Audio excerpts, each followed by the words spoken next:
Sandy Andolong, may matinding revelasyon tungkol sa pagsasama nila ng asawang si Christopher De Leon. Ang buong detalye alamin dito.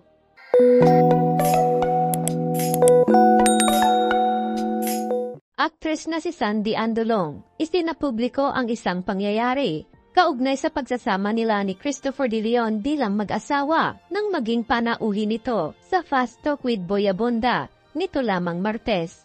Taong 2001, ikinasal sina Christopher De Leon at Sandy Andolong. Nagkaroon ng mga ito ng 5 anak. Nilayasan daw ng aktres na si Sandy ang asawang si Christopher nang magkaroon sila ng isyu bilang mag-asawa. Ayon dito, na marami din sila umanong pinagdaan ng pagsubok sa buhay ni Christopher, ngunit naging matatag ang mga ito at piniling huwag bumitaw sa kanilang pagsasama. Ilang dekada na rin na pinagtibay ang kanilang pagsasama bilang mag-asawa dahil na rin sa pagmamahal sa isa't isa. Bagamat naging matibay ang kanilang relasyon, inamin ni Sandy na may mga panahon na talagang gusto na niyang sumuko dahil sa mga dumarating na problema sa kanila bilang mag-asawa. Pagbabahagi ni Sandy na may isang insidente na umabot ito sa puntong nilayasan ang asawang si Christopher dahil masyado na raw naaapektuhan ang kanyang mga anak. I left the house kasi parang masyado ng chaotic.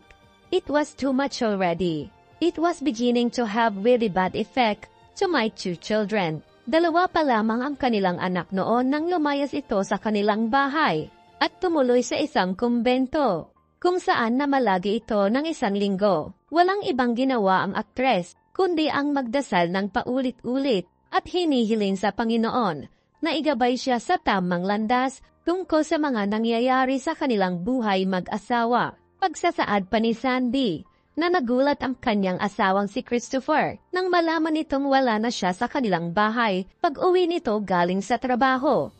Pinakiusapan ng aktor ang asawang si Sandy na ayusin ang kanilang relasyon dahil ayaw umano nito na mawala siya pati na ang kanilang mga anak sa kanyang buhay. Ibig ng aktor na kompleto ang kanyang pamilya dahil na rin sa pareho silang dalawa na galing sa broken family. Matatanda ang nasa tuktok ng kasikatan noon si Christopher bilang love team ng superstar na si Nora Honor nang maugnay ang aktres na si Sandy Andolong, kaya't tumanggap ito ng matinding pambabatikos.